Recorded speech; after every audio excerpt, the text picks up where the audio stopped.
Have you ever been shoved into the shadows by the very people sworn to protect you? This isn't just a fairy tale. It's the true buried history of Genevieve Sterling, the outcast who defied a cruel stepmother and claimed the heart of the Alpha King before thousands. Listen closely. Historical records from the Ethelgard archives often gloss over the tragedy of House Sterling, painting it as a simple tragedy of a fallen noble line. But the truth of what happened behind the wrought iron gates of the Sterling estate was far more sinister. Genevieve Sterling was born to Lord Arthur and Lady Seraphina, a woman rumored to carry the pure ancient blood of the Winterfang pack. When Seraphina passed away under a veil of unexplained illness, Arthur sought a mother for young Genevieve. He married Lady Beatrice, a woman of high standing but notorious vanity, who brought with her a daughter, Isabella. For a few short years there was an illusion of peace. But when Lord Arthur died abruptly during a border skirmish, a skirmish military tacticians later discovered was heavily sabotaged by leaked intelligence, Beatrice seized total control of the estate. Almost overnight, Genevieve's life was dismantled. She was not banished to the servants' quarters immediately. Beatrice was too cunning for that. Instead, it was a slow, agonizing descent. Beatrice systematically stripped Genevieve of her inheritance, her titles, and finally, her dignity. By her 20th year, Genevieve was an heir in name only, relegated to scrubbing the stone floors of her own ancestral home. But Beatrice's cruelty wasn't merely physical, it was deeply biological. In the werewolf society of Ethelgard, the wolf's strength is everything. Beatrice forced Genevieve to consume daily teas laced with microdoses of wolfsbane, suppressing Genevieve's inner wolf and making her appear weak, submissive, and utterly unmateable. Beatrice propagated the rumor among the high society that Genevieve was a dud, a wolf who had failed to shift, bringing deep shame to House Sterling. The kingdom's attention, however, soon shifted to a monumental event, the Century Moon Festival. King Alaric of the Silvermane Court, the most feared and respected alpha in centuries, had called a mandatory gathering at the Obsidian Palace. He had reigned for 5 years without a Luna, a dangerous position for an alpha whose raw, untamed power required an equal anchor. The decree was absolute. Every unwed female of noble blood was to attend. It was a mating ball of the highest stakes. Inside the Sterling estate, the frenzy was palpable. Beatrice saw the festival as the ultimate opportunity to elevate Isabella to the throne, wiping away the mounting debts House Sterling had accrued under her reckless spending. Dressmakers flooded the manor, drowning Isabella in imported silks and crushed velvets. Genevieve, meanwhile, was forbidden from attending. "You are an embarrassment to your father's memory," Beatrice sneered one evening in the grand foyer, watching Genevieve polish the silver banisters. Beatrice adjusted her diamond cuffs, her eyes cold and calculating. "If the king were to see you scrawny, scentless, and pathetic, he would strip our family of its lands entirely. You will remain in the cellar until the festival concludes. If anyone asks, you are bedridden with moon fever." Genevieve tightened her grip on her polishing rag. For weeks, she had secretly stopped drinking the bitter morning tea, pouring it into the soil of the indoor potted ferns. The withdrawals had been sheer agony, racking her body with cold sweats and bone-deep aches. But her wolf, dormant for years, was finally waking up. She could feel it pacing beneath her skin, hungry and furious. "I have a right to attend," Genevieve said, her voice steady, surprising even herself. Beatrice's hand flashed out, striking Genevieve across the cheek. The crack echoed through the foyer. "You have no rights," Beatrice hissed, leaning in close. "I own your father's legacy. I own this house. And I own you. If you set 1 foot outside this estate tonight, I will have you branded as a rogue and hunted by the border guard. Take her below." 2 of Beatrice's loyal enforcers, hulking brutes hired from the lower rings of the city, dragged a struggling Genevieve down the damp stone steps into the root cellar, slamming the heavy oak door and throwing the iron bolt. Left in the pitch black, surrounded by the smell of damp earth and rotting potatoes, Genevieve slumped against the cold stone wall. Up above, she could hear the carriages arriving, the sounds of Isabella laughing, and the heavy thud of the estate doors closing as her stepmother and stepsister departed for the obsidian palace, leaving her behind in the dark. Time lost its meaning in the dark of the cellar, but Genevieve's awakened senses told her exactly what time it was. The moon was reaching its zenith. The pulling sensation in her chest, a relentless magnetic tug that her wolf was responding to, was growing unbearable. It was a primal instinct, a call to the wild that demanded she be under the moonlight. Suddenly the grinding screech of the iron bolt sliding back broke the silence. The heavy door groaned open, revealing the frail silhouette of Mrs. B. Hudson, the estate's long-serving housekeeper who had been deeply loyal to Genevieve's biological mother. "Quickly, child," Mrs. Hudson whispered, holding a flickering candle and a heavy brass key. "Beatrice guards are drunk on the kitchen wine. We don't have much time." Genevieve scrambled up the stairs, her muscles screaming in protest. "Mrs. Hudson, if Beatrice catches you—" "That wretched woman has taken enough from this family," the old woman interrupted fiercely. She pressed the brass key into Genevieve's palm. "Your mother, Lady Seraphina, anticipated a day like this." She knew Beatrice's heart was rot. In the attic behind the false wall in the old nursery is her cedar chest. "This key opens it. Go." Genevieve didn't hesitate. She sprinted through the quiet, empty halls of the manor, taking the stairs 2 at a time to the dusty, forgotten attic. Finding the loose panel, she pulled it away to reveal a weathered cedar trunk. The brass key turned with a satisfying click. Inside lay a garment that seemed to capture the very essence of the moon. It was a gown woven of midnight blue silk threaded with real spun silver that shimmered like starlight. But more importantly, resting on top of the fabric was a small, crystal vial of oil Seraphina's personal blend of winter pine and crushed midnight frost. Genevieve quickly stripped out of her servant's rags, slipping into the gown. It fit as perfectly as if it had been tailored to her very skin. She dabbed the oil on her pulse points. Instantly, the oppressive scent of bleach and servitude was washed away, replaced by the crisp, intoxicating aura of a true, pure-blood wolf. Stealing one of the estate's remaining draft horses, Genevieve rode furiously through the darkened woods toward the obsidian palace. The grand hall of the palace was a spectacle of terrifying beauty. Thousands of crystal chandeliers hung from vaulted ceilings, casting a brilliant glow over hundreds of the kingdom's elite. Music swelled, a sweeping waltz that masked the heavy political tension in the room. Every prominent family was posturing, maneuvering their daughters into the center of the dance floor. Near the front, Beatrice was orchestrating a masterpiece of social manipulation. She had positioned Isabella right at the base of the grand staircase, waiting for King Alaric's descent. Isabella looked stunning in a gown of crimson, but she carried a dangerous secret. Desperate to ensure victory, Beatrice had purchased a black market witch's brew a pheromone potion designed to artificially mimic the scent of her fated mate. Isabella was drenched in it. The heavy brass trumpets sounded, instantly silencing the room. The music stopped abruptly, every head bowed, baring their necks in a display of submission. King Alaric emerged at the top of the stairs. He was a terrifying vision of lethal grace. Broad-shouldered, with piercing ice-blue eyes and dark hair, his mere presence suffocated the room with sheer alpha dominance. The air grew visibly heavy, crackling with his raw power. He descended the stairs slowly, his gaze sweeping over the bowing nobility with profound boredom and hidden exhaustion. He was not looking for a political alliance. His wolf was starved for its true equal. As he reached the bottom step, Beatrice smoothly shoved Isabella into his direct path. Isabella curtsied low, ensuring the heat of her skin pushed the witch's brew into the air. Alaric paused.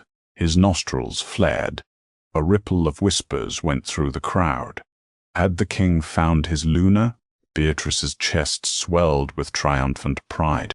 Alaric took a step toward Isabella, his eyes narrowing. The artificial scent of sweet jasmine and amber was cloying, almost overwhelming his senses. His inner wolf growled, momentarily confused by the biological trickery. Isabella looked up, flashing a practiced, seductive smile, reaching a hand out toward his arm. But as Alaric's hand rose, a sudden violent draught swept through the heavy oak doors at the far end of the ballroom. It cut through the stifling heat of the room like a blade of ice. The scent hit Alaric with the force of a physical blow winter pine, crisp midnight frost, and the unmistakable, soul-shattering frequency of his true mate. The artificial spell of Isabella's perfume shattered instantly. Alaric's wolf roared to the surface, his eyes flashing a brilliant, glowing gold. He violently recoiled from Isabella as if she had burned him, his face twisting in sudden disgust. Witchcraft, he snarled, a low, lethal sound that made Beatrice's blood run cold. Ignoring the trembling stepsister, King Alaric shoved past the sterling women, his glowing golden eyes locking onto the shadows at the back of the hall. The crowd parted frantically, terrified by the sudden shift in the king's demeanor. There, standing in the arched doorway, chest heaving and cloaked in starlight and midnight silk, stood Genevieve. The absolute silence that fell over the obsidian palace was deafening. The sweeping waltz had died mid-note. The musicians sat frozen, their bows hovering above their strings. Thousands of nobles held their collective breath as King Alaric, the most fearsome alpha in a generation, completely bypassed the trembling, crimson-clad Isabella and stalked toward the shadowy arches of the entrance. Every step the king took seemed to vibrate through the marble floor. His golden eyes, fully overtaken by his inner wolf, were locked with an unwavering, predatory intensity on Genevieve. Standing in the drafty doorway, Genevieve felt a magnetic pull so violent it nearly dropped her to her knees. Her wolf, suppressed for years by Beatrice's toxic tease, clawed at her chest, howling in recognition. This was not merely the king of Aethelgard. This was her fated mate. The scent of him, a heady, intoxicating storm of sharp ozone, crushed obsidian, and heavy petrichor wrapped around her, shielding her from the biting cold of the night air. As Alaric stopped mere inches from her, the sheer physical difference between them was staggering. He towered over her, radiating a blistering heat. Slowly, reverently, he reached out. His large, scarred hand, capable of crushing armor, trembled as his knuckles brushed the soft skin of her cheek. A spark of pure, crackling electricity snapped between them. "Mine," Alaric breathed, his voice a gravelly, chest-deep rumble that echoed in the silent hall. Before Genevieve could speak, a shrill, panicked voice shattered the sanctity of the moment. "Your Majesty, step away from her." "Nah." Beatrice shoved her way through the paralyzed crowd, her face a mask of terrified desperation. She dragged Isabella behind her, refusing to let her grand scheme collapse. Beatrice threw herself into a deep, desperate curtsy, though her eyes darted frantically. "Forgive the intrusion, my king," Beatrice stammered, her voice breathless and frantic. "This girl is a disturbed servant from my household. She suffers from moon fever and severe delusions. She is dangerous and deeply unwell. Guards, seize her and return her to the asylum where she belongs." 2 palace guards stepped forward uncertainly, their hands resting on the hilts of their swords, torn between the screaming noblewoman and the terrifying stillness of their king. Alaric did not even turn to look at Beatrice. He kept his glowing golden eyes fixed on Genevieve, his thumb gently tracing her jawline, feeling the erratic, terrified fluttering of her pulse. "A servant," Alaric repeated, the words dripping with a chilling, quiet menace. He finally turned his head, his gaze sliding to Beatrice. The golden light in his eyes flared and a wave of pure, unadulterated alpha aura exploded from him. It was a physical force. Several lesser nobles gasped and dropped to their knees, clutching their throats. Beatrice was forced down, her knees slamming into the marble floor as the invisible pressure of the king's dominance crushed the breath from her lungs. Isabella whimpered, collapsing beside her mother. "You'll bring a daughter soaked in black market pheromones to my court," Alaric snarled, his voice rising to a roar that shook the crystal chandeliers. "The treasonous act of biological trickery designed to fool my wolf. And then you dare to order my guards to lay hands on my fated mate?" Beatrice gasped for air, her meticulously styled hair falling into her face. "Mate, sire, you are mistaken. She is a dud, a scentless, worthless half-breed who has never shifted. She has no lineage, no power." "Liar," a new voice rang out. From the upper gallery, Lord Gideon Cross, the king's commander of the guard, descended the stairs. Beside him was a figure well known to modern historians who study this era, Dr. Alistair Covington, the royal physician and archivist, according to the Covington Journals, discovered centuries later in 1984 beneath the ruins of the Royal Library. Dr. Ree. Covington had immediately recognized the specific weave of the midnight blue gown Genevieve wore. "That is no servant," Dr. Covington announced, his voice carrying the weight of unquestionable authority. He adjusted his spectacles, pointing a trembling finger at the shimmering silver threads of Genevieve's dress. "I would know that ceremonial silk anywhere. I delivered the woman who wore it at her own mating ceremony 22 years ago. That gown belongs to the late Lady Seraphina of the Winterfang pack, which makes this girl, Genevieve Sterling, the true blood-born heir of House Sterling." A collective gasp swept through the ballroom. The whispers erupted into a cacophony of shock. The Winterfang pack was legendary, known for their rare ancient bloodlines and ferocious strength. To hear that a Winterfang heir had been living as a servant was a scandal of monumental proportions. Alaric turned back to Genevieve, his expression softening as he looked at the dark bruises under her eyes, the raw, blistered skin on her hands from years of harsh labor, and the unnatural thinness of her frame. His wolf whined in distress, sensing the deep chemical suppression she had endured. "They poisoned you," Alaric realized, tracing a bruised knuckle on her right hand. The realization hit him with sickening clarity. "Wolfsbane. Microdoses, fed over years to keep your wolf chained and your scent masked."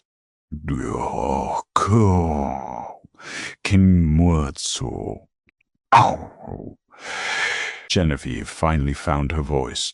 It was raspy from disuse, yet it rang with a quiet, steely defiance that had survived years of torment.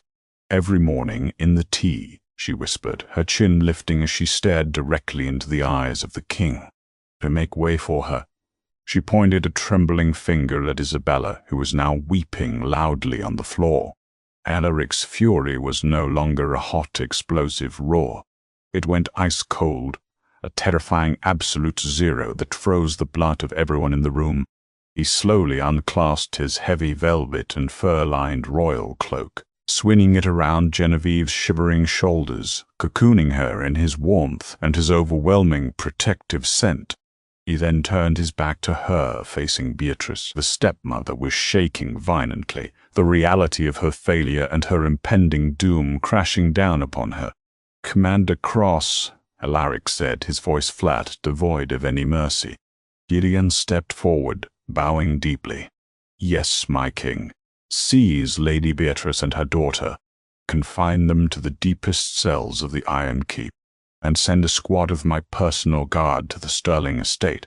Turn the manor inside out. I want every ledger, every vial, every servant interrogated.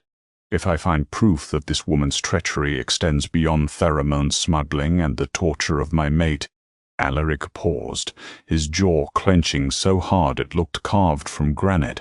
"I will have her executed in the public square by dawn." "No, not sir." Modern lycanthropic historians, particularly Professor Helena Croft of the Oxford Historical Lycan Society, has spent decades analyzing the monumental events that immediately followed the Century Moon Festival. According to her comprehensive 1998 dissertation, the swiftness of King Alaric's justice remains absolutely unparalleled in Ethelgard's recorded history. But before the gavel of royal justice could fall, The newly claimed Luna had to survive the night. As the palace guards dragged a hysterical Beatrice and a weeping Isabella from the grand hall, the remaining nobility stood frozen in stunned, fearful silence. King Alaric, his golden eyes burning with a mixture of raw fury and fierce devotion, gently guided Genevieve up the grand staircase. He turned to face his breathless kingdom, taking her scarred, calloused hand and raising it high above the crowd. "Witness your Luna," Alaric commanded. His voice carried the resonant, earth-shaking frequency of an absolute alpha decree, vibrating in the chest of every wolf present. She who survived in the deepest shadows to step into the light, House Sterling will be restored to her immediately, and she will rule by my side. However, the years of violent chemical suppression combined with the sudden, overwhelming surge of the biological mate bond were too much for Genevieve's fragile human body to handle. As the aristocratic crowd bowed their heads in submission to their new queen, Genevieve's knees violently buckled.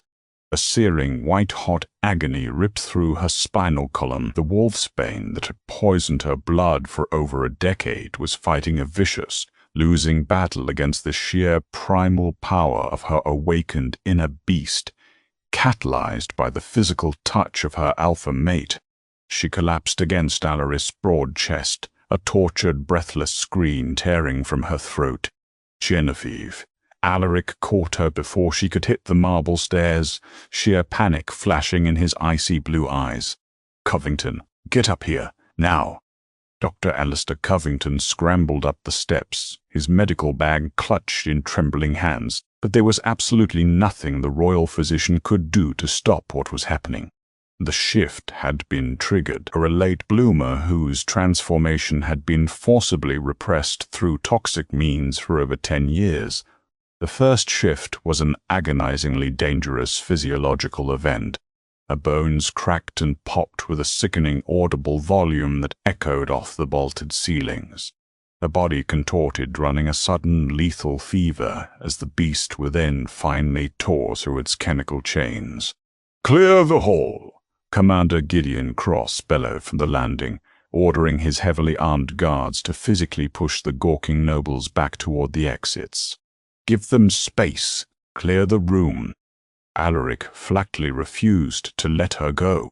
He dropped to his knees right there on the grand staircase, entirely ignoring the extreme danger of an uncontrolled, newly shifted, and traumatized wolf. Instead, he released his own massive alpha aura, wrapping it around her like a heavy, protective blanket, trying to guide her through the mind-shattering pain. "Let her out, Genevieve," he murmured fiercely, pressing his forehead against hers. "Do not fight the pain. You are safe now. You are mine. Let her out." With one final earth-shattering howl that literally shattered the delicate crystal glass of the nearest chandeliers, showering the empty dance floor in glittering dust, Genevieve's human form melted away entirely. When the blinding light of the transformation faded, standing in her place was a creature of breathtaking, terrifying beauty. She was not a standard gray, timber, or brown wolf like the majority of the noble class. Genevieve had shifted into a massive, pure white winterfang. Her fur shimmered like fresh, untouched snowfall under the harsh moonlight streaming through the palace windows, and her eyes, bright, piercing, and intelligent, locked instantly onto Alaric. She was staggering in size, nearly as large as his own legendary midnight black wolf, representing a true biological equal in both power and majesty. The great white wolf shook out her pristine coat, physically throwing off the last metaphorical chains of Beatrice's decade of cruelty. She took a step forward and nudged her massive head firmly under Alaric's hand, a soft, rumbling purr vibrating deep within her chest. The dud of House Sterling was a royal winterfang, the rarest, most powerful, and oldest breed in the entire kingdom. The subsequent weeks were a whirlwind of brutal, calculated justice and rapid ascension. Commander Cross' military raid on the Sterling estate yielded horrors that went far beyond even Alaric's darkest suspicions. Hidden beneath the loose floorboards of Beatrice's private locked study, royal investigators found a heavy iron lockbox. Inside were Lord Arthur's original unaltered ledgers, alongside a velvet-lined case containing half-empty vials of a slow-acting, untraceable respiratory poison. It was conclusively proven and later exhaustively documented in the Æthelgard archives that Beatrice had not only orchestrated the treasonous sabotage of Arthur's border campaign by selling military secrets, but she had actively poisoned him over 6 months to ensure his death on the battlefield. Furthermore, the investigation revealed a shocking twist regarding Isabella. The stepsister was not merely a passive, vain beneficiary of her mother's cruelty. Interrogated servants confessed that it was Isabella who personally ground the wolfsbane into Genevieve's food and tea when Beatrice was away on social calls, fully complicit in the torture. The royal tribunal was exceptionally swift, lasting barely 3 days. Confronted with the irrefutable damning evidence of regicide against her own husband, high treason against the crown, and the biological torture of the true Luna, Beatrice was dragged before the throne in iron chains.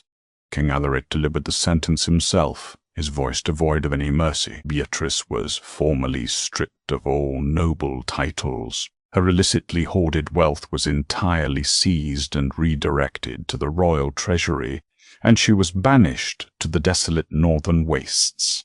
It was a brutal death sentence, in all but name, for a pampered woman who had never survived a day outside high society.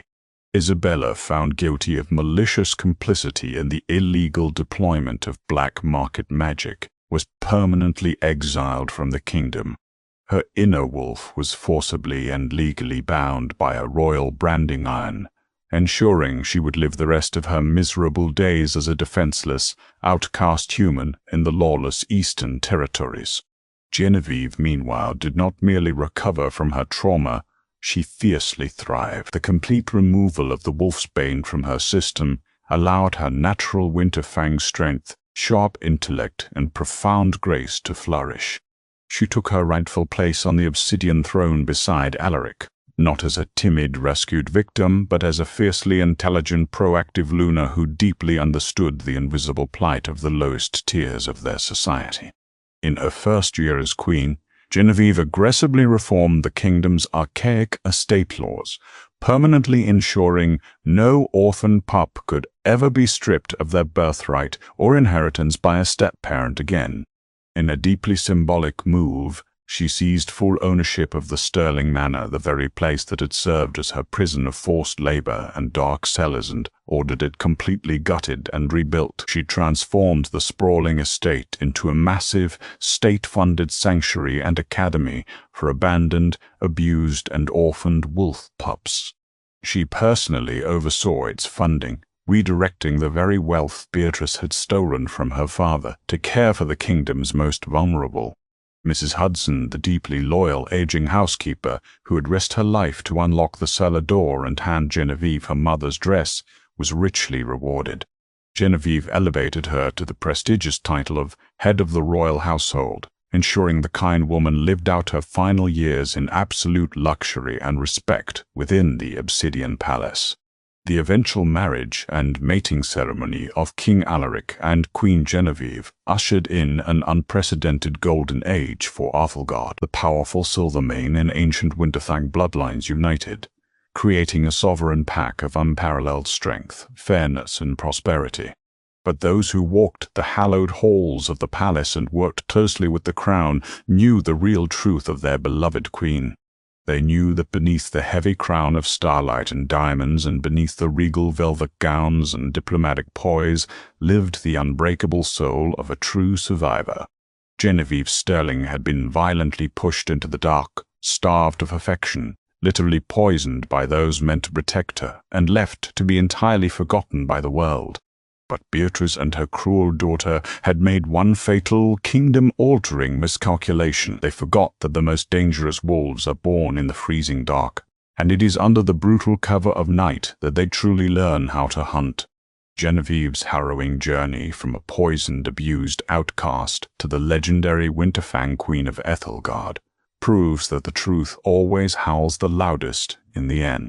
Did her cruel stepmother and stepsister get the brutal justice they deserved? Let us know in the comments below. Don't forget to hit that like button, share this incredible piece of hidden history, and subscribe to our channel for more unbelievable true stories.